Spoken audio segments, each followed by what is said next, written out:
This is a bigger movie that tells a tale of Robert McCall's past and coming to peace with who he was.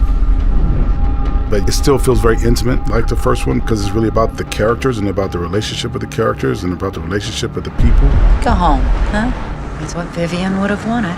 This film is about what happens to people that he's allowed in his life, and I think maybe a more personal journey.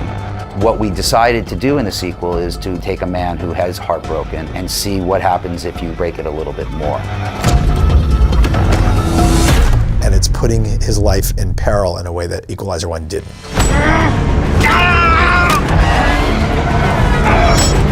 So it's heightened and bigger. It's more dangerous.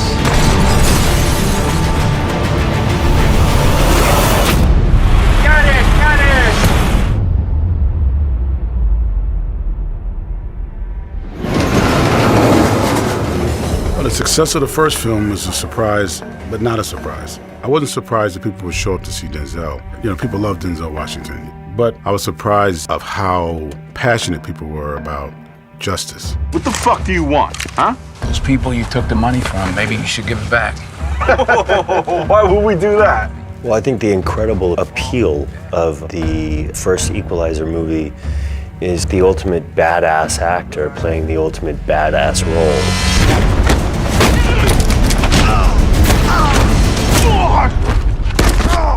He is good at helping people. He's good at equalizing wrongs.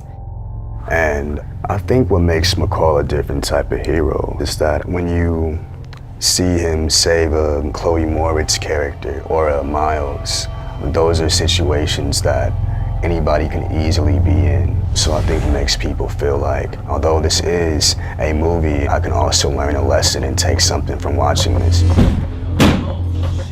Who the fuck is this nigga? I'm your father. Your mama just didn't tell you. Let's go, Miles. It's Robin Hood, someone who comes in to help those that can't do for themselves and doesn't look to do it for any glory. He just wants to rectify the iniquity. And then we moved it very slow. The mystery of McCall, we didn't give a lot away with the wife and the ring. So we teased them in Equalizer 1, but they needed and wanted to find out a little bit more about Robert McCall's background.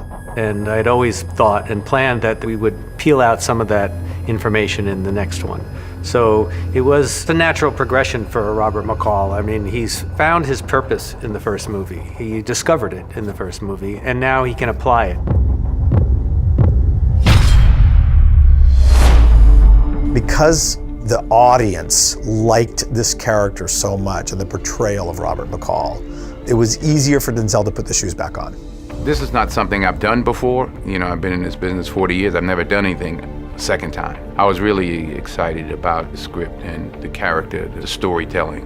I like to think it's because of me, you know, but I think he enjoyed Robert McCall. I think he enjoyed Richard's writing, and it was a character that he can see evolving into other things. He was very similar to Denzel as a person. Denzel gives a lot. And so I think Robert McCall has a lot of Denzel in him. And we had fun doing it. In the first movie, the script was pretty much finished, and Denzel really loved it and signed on for it, and we worked for a month trimming. On this one, I met with him countless times, going through different versions of the script, what we liked, what we didn't like. So I was able to sort of begin a long dialogue that helped shape exactly the character and tone and spirit of what he wanted to portray. In the beginning of Equalizer 2, we find McCall driving a Lyft. And the reason he's a Lyft driver is because he's trying to connect with people. Where you headed? Iraq. I'll be there to pick you up when you get back. Thank you. While visiting my son in college, I met a special ops guy driving a Lyft car. And I thought, what better job to have that we have no boss other than yourself, and you can work whenever you want. So this really fits who Robert McCall is. I just thought it was interesting. I thought it was different. I thought it was clever and smart on Richard's part to do something like that.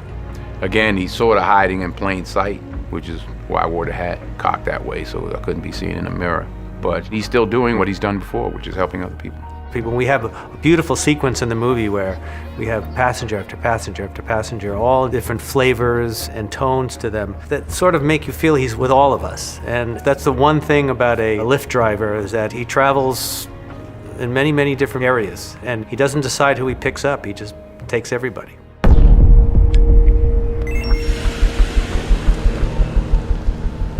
And that's one of his bigger fights for the underdog. And he takes care of some seedy, I can't say the word douchebags, can I? He takes care of some seedy douchebags. What was important to Denzel in the first one, in terms of how the action was staged, was I want to do it myself.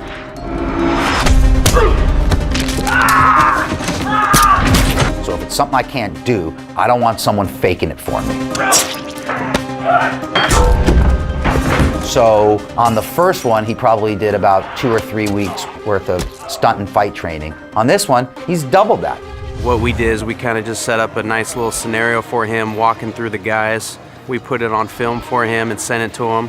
Most of the stuff he liked, but he also, what's awesome about him is that he puts in his 2 cents. He's already here. I'm about to do this, but he's already here, and he's dropping right here. That starts months in advance, and it's a process. In the case of the scenes we're shooting now, we actually ended up going back to some of the things we were going to originally do, based on the reality of the circumstances in the scene. This particular scene here, McCall character worked on it for about 6 weeks back in LA. So Denzel was pretty familiar with it. Between Antoine's input and Denzel's input, hopefully we've created a pretty nice fight. And what Antoine has done is he's brought to life, through McCall vision, a sixth sense, if you will, that McCall possesses, which is just being able to see something a split second before the normal person would. I have some friends that, in the military, that live a certain life. For them, it's a comfort zone. If you're fighting for your life, anything goes. Again, he's using the things in the environment, the things in the room. There's multiple bone breaks, dislocations. We're utilizing my boxing skills more than we did in the first one. Robert McCall speeds very fast. Our actor, he's been boxing for most of his adult life, so we add some of that in there for him. Hopefully it's a little different look for the audience. And I think everyone's gonna like it.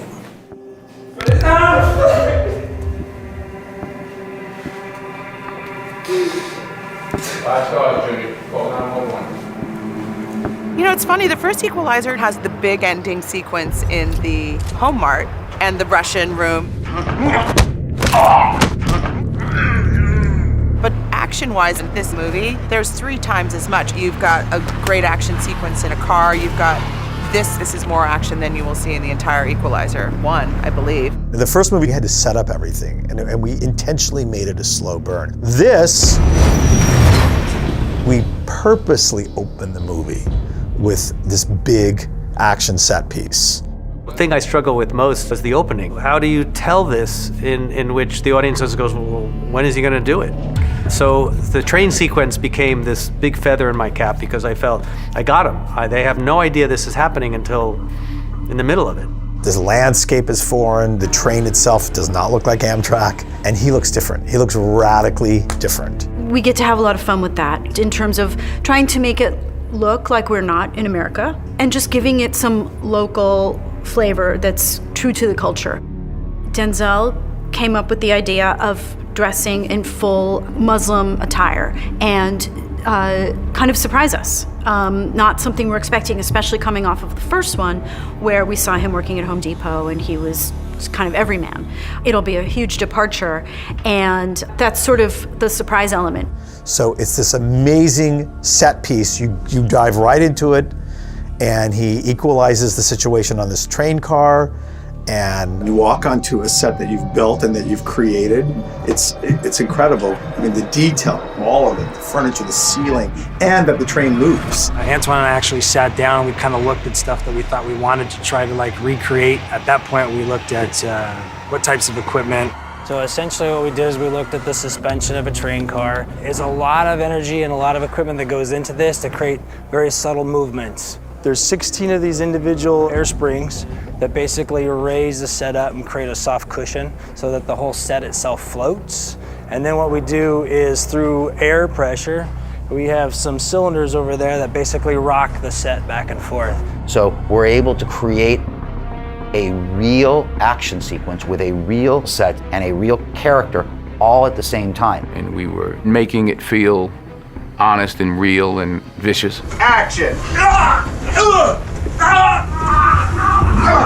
And the objects on the train that he uses are very different from the objects in the co-op. Robert McCall used some fun things, like the stem of his glasses.